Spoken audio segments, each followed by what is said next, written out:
Mi nombre es Víctor Hugo Cárdenas y presento a ustedes una breve reseña sobre vías metabólicas de carbohidratos. Entonces empezamos por las formas en las que los carbohidratos de dónde se obtienen los carbohidratos, y la vía principal mediante la que se obtiene es la absorción en la dieta.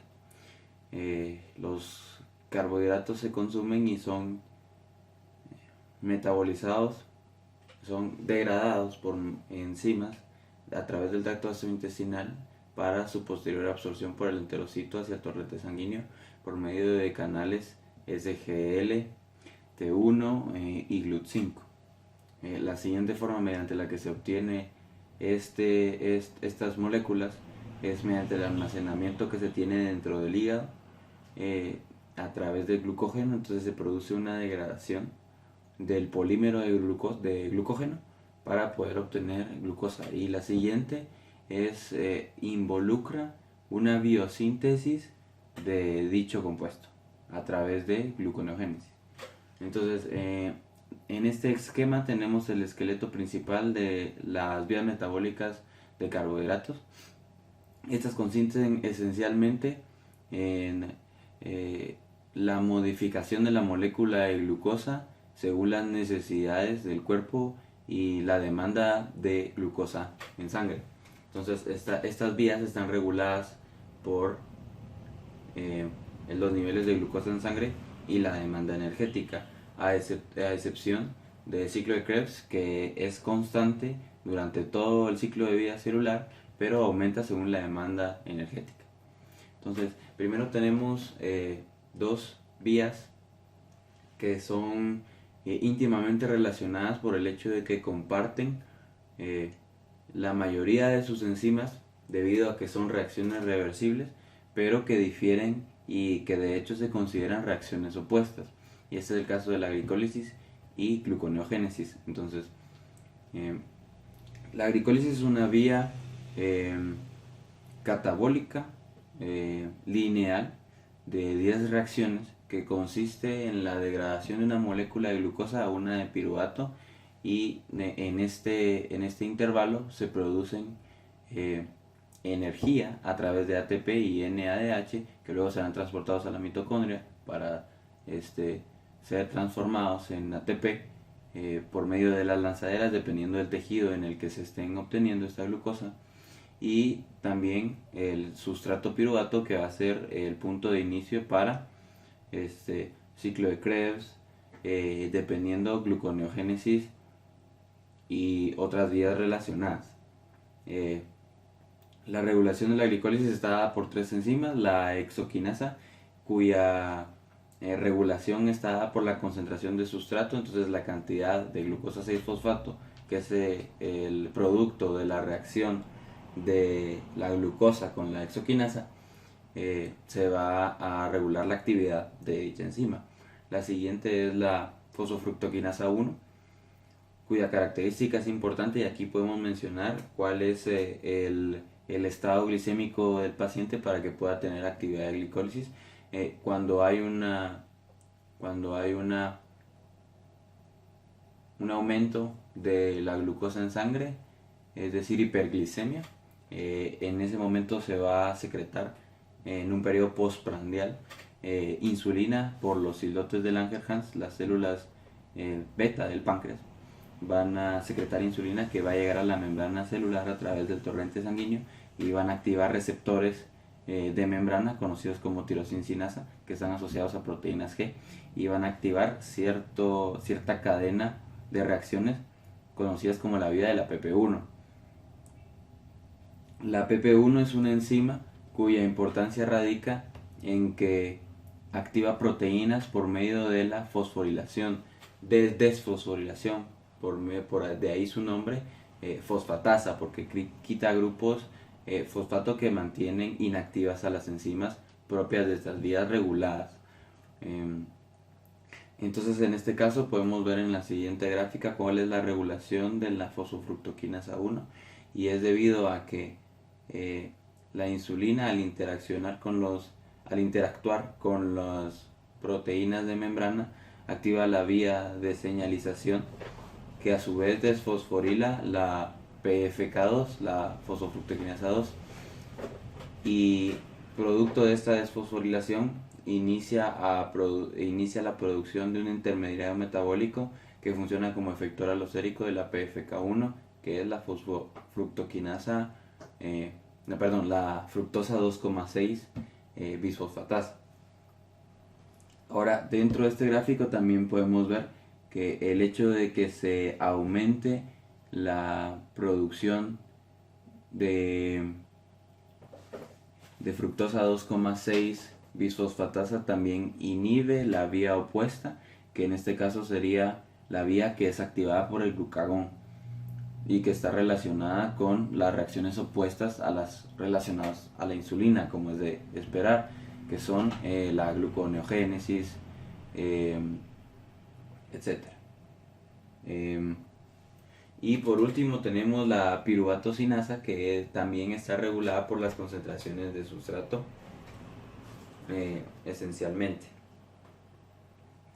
La importancia de la glicólisis está sobre todo en el eritrocito, debido a que este no posee mitocondrias, de manera que toda su energía proviene de la degradación anaerobia de la glucosa.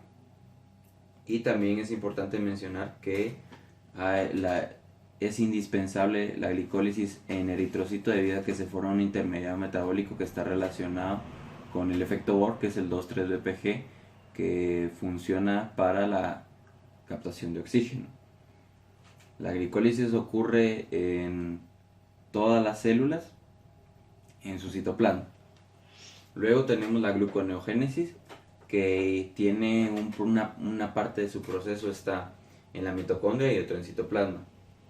Consiste en una vía lineal catabólica, a partir de la cual se produce glucosa, tomando los sustratos obtenidos de la glicólisis, y también algunos productos de aminoácidos, por ejemplo alanina. Entonces, si continuáramos una vía luego de que se llegó a obtener piruvato, tendríamos que el piruvato entra a mitocondria, y dentro de la mitocondria se topa con la piruvato carboxilasa, que es el inicio, una de las enzimas reguladoras iniciales del proceso de gluconeogénesis, que la transforma en oxaloacetato, y el oxaloacetato tiene una transición dentro y fuera de la mitocondria.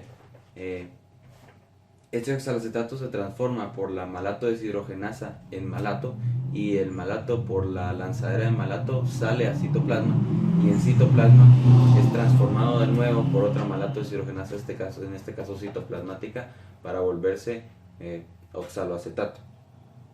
Y a partir de este oxaloacetato entonces tenemos una PEP carboxilinasa, o sea, fosfonilpiruvato carboxinasa, que lo que va a hacer es permitirnos, nos va a carboxilar nuestra molécula para continuar normalmente con el ciclo de la gluconeogénesis. Esta vía metabólica ocurre exclusivamente en hígado, riñones y, en casos extremos, en el enterocito. Entonces continúa la reacción, llegamos a la fructo 1,2 bisfosfatasa, que también está relacionada con una regulación, pero en este caso no es por insulina, sino por glucagón. La hormona que estimula la gluconeogénesis es el glucagón, dependiendo de la demanda de energía o de la demanda de glucosa del tejido que nos esté solicitando. Si son tejidos con alta demanda de glucosa, por ejemplo cerebro o músculo. Y por último tenemos la glucosa 6-fosfatasa, que retira el grupo de la glucosa para que pueda salir hacia el torrente sanguíneo y suelte ese candado, que es el grupo fosfato, para su libre circulación. Siguiendo con el orden lógico de nuestra gráfica inicial, tenemos que la glucosa por a través de glucólisis produjo piruvato y ese piruvato a través de la gluconeogénesis que se dio en em, hígado obtenemos glucosa. La glucosa tiene una vía catabólica en la que se degrada pero no produce eh, energía ni ningún equivalente energético, y es debido a que en vez de producir esa energía produce sustratos que van a ser indispensables para el desarrollo celular. Entonces, cuando hay un aumento de la insulina pero no hay una alta demanda energética, entonces y en cambio si hay una alta demanda de sustratos para el desarrollo celular y la replicación celular, entonces la reacción se va a movilizar hacia la vía de las PPP o pentosas fosfato. Esta consiste en una serie de reacciones que pueden ser, que son de dos tipos, se le agrupan en dos tipos, una que es una fase de oxidación y una fase de no oxidación. La vía de las pentosas fosfato entonces también nos va a aportar una molécula involucrada y de forma íntima con la síntesis de ácidos grasos, que es el NADPH, que fue reducido por todos estos procesos en la fase de oxidación de la vía PPP. Y en la fase de no oxidativa, entonces vamos a tener surgimiento de un sustrato esencial para los esqueletos de los ácidos nucleicos, que es la ribosa. Dentro de este esquema también podemos observar es para la síntesis de lípidos ácidos grasos, porque también las transcetolasas actúan disociando el glicerol, que luego será importante para la producción de triacilgliceroles. Vemos que es una vía compleja porque no involucra, o sea, no puede llevarse a cabo si solo una molécula de glucosa es la que se está catabolizando. Si no, necesitamos que simultáneamente varias ocurran por su íntima relación.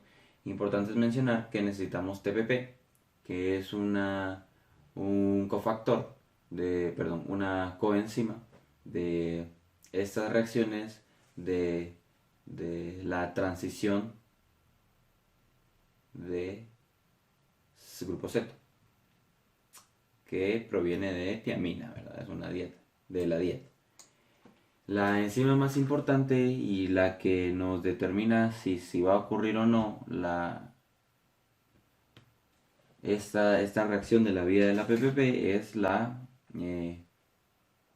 glucosa 6, glucosa 6 fosfato deshidrogenasa.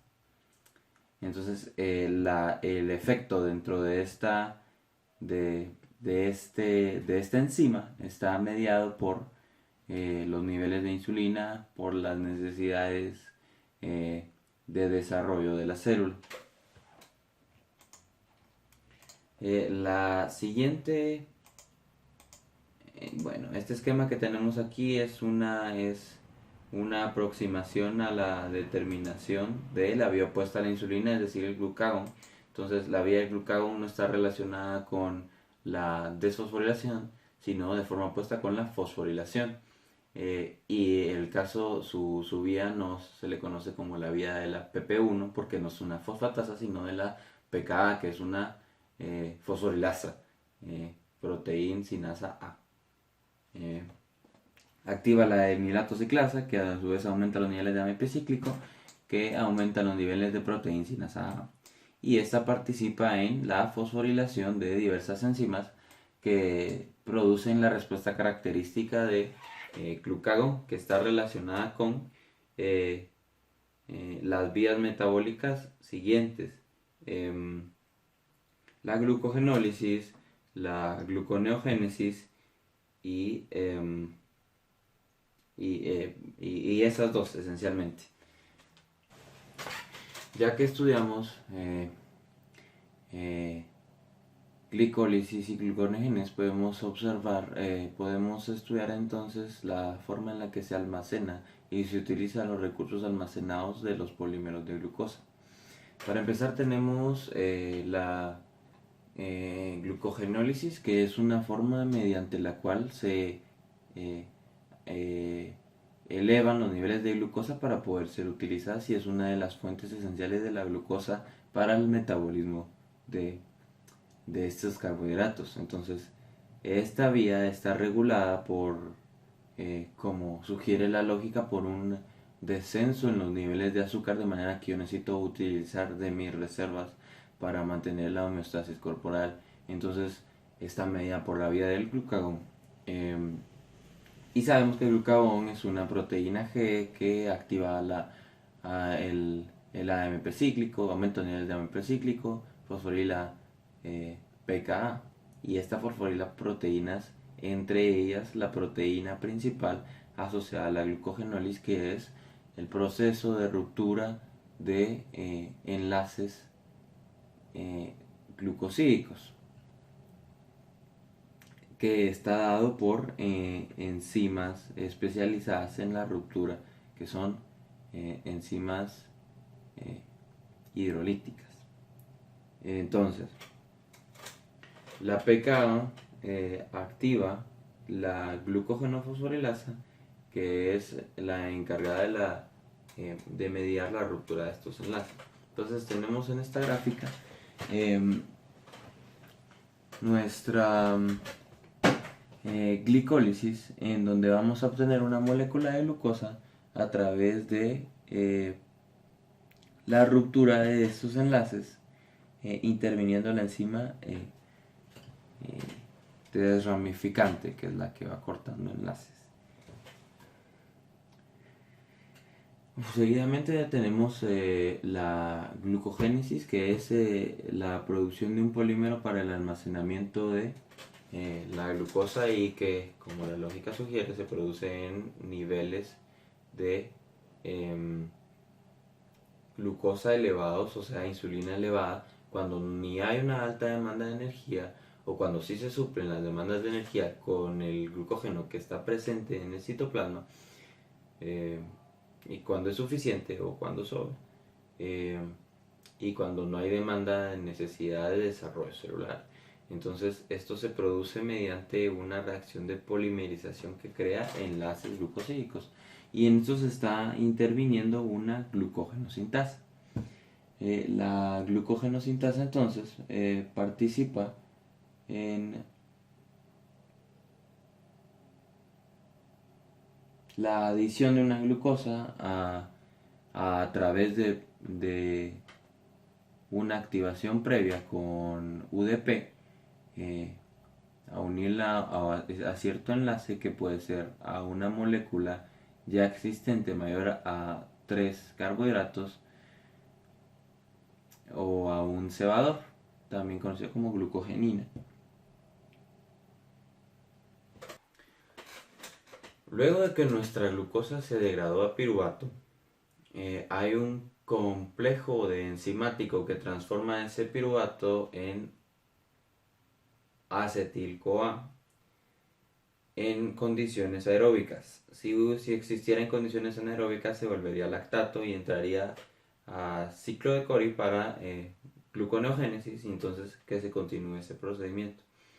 Pero en el caso de condiciones aeróbicas, nuestro piruvato se transforma a lactato por el complejo piruvato deshidrogenasa, que son una unión de 3 enzimas que participan en la transferencia, en la descarboxilación y la transferencia de un grupo CoA hacia el piruvato.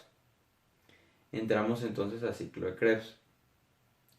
Ciclo de Krebs es una vía anfibólica cíclica, que consiste en la descarboxilación terminal del acetil-CoA. Pero al ser el ciclo de Krebs una vía cíclica, entonces esta reducción, esta salida de esa descarboxilación se ve compensada por una continuación del ciclo que constantemente se renueva, y de esta manera hace una muy eficiente obtención de equivalentes reducidos de energía ATP y ATP en forma de GTP. La función esencial del ciclo de Krebs es la producción de energía y la intervención en vías anapleróticas. La regulación del ciclo de Krebs no está dada específicamente por un inhibidor o por un efector alostérico, más sí por modificación covalente y por concentraciones de sustrato, esencialmente por concentraciones de sustrato, debido a que esta es la forma mediante la que se comunica a las enzimas anteriores al intermediario que se está produciendo en exceso, entonces debe reducirse la cantidad. Y esto ocurre porque el ciclo de Krebs no está mediado por la glicemia, sino por la demanda energética. Entonces, si hay alta demanda energética y baja concentración de ATP, el ciclo de Krebs funcionará de una forma elevada. Y en cambio, si hay una alta concentración de ATP y una baja demanda energética, entonces el ciclo de Krebs reducirá su acción. De manera que podemos decir que los productos de ciclo de Krebs son los que regulan, de hecho, propio ciclo de Krebs. ¿Y cuáles son sus productos? NADH, ATP, succinil-CoA, citrato, oxaloacetato, y cualquiera de sus intermediarios puede inhibir el efecto de ciertas enzimas reguladoras correspondientes, que son tres. La citrato-sintasa, la alfa-cetoglutarato deshidrogenasa, el complejo alfa-cetoglutarato deshidrogenasa y la isocitrato deshidrogenasa. La citrato-sintasa cataliza la reacción de unión entre un nuevo acetil-CoA y un oxaloacetato que se suma producto de el ciclo anterior, y esta unión produce citrato. La siguiente enzima reguladora es el complejo alfa-cetoglutarato deshidrogenasa, que funciona de forma similar que el complejo piruvato deshidrogenasa porque adhiere una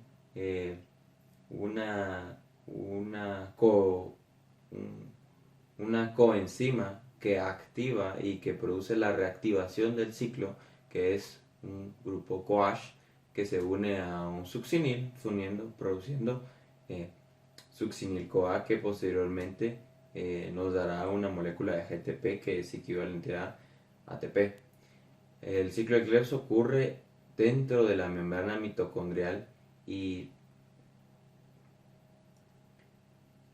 inicia a partir del piruvato que se traslocó a partir de las traslocasas de la mitocondria hacia el interior de la matriz mitocondrial. El ciclo de Krebs nos va a producir entonces 6 NADH, 2 FADH y 2 GTPs, de manera que produce una abundante concentración de moléculas precursoras de ATP. Las rutas anapleróticas son utilizadas para reponer intermediarios que fueron redirigidos para biosíntesis de otras moléculas o por una alta demanda de energía. Ejemplos de las rutas anapleróticas: tenemos reposiciones de los sustratos del ciclo de Krebs a través de otras macromoléculas, por ejemplo, aminoácidos. Entonces hay una reacción de transaminación mediante la cual se modifican las características de la alanina o el aspartato para producir piruvato u oxaloacetato,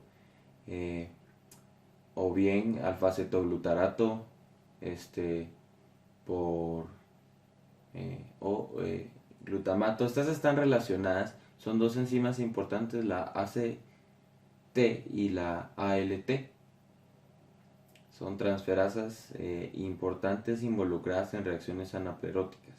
Y en reacciones catapleróticas es lo opuesto, es la salida de componentes del ciclo de Krebs para formar parte de otras vías que necesitan, según la demanda de la homeostasis celular, una mayor atención.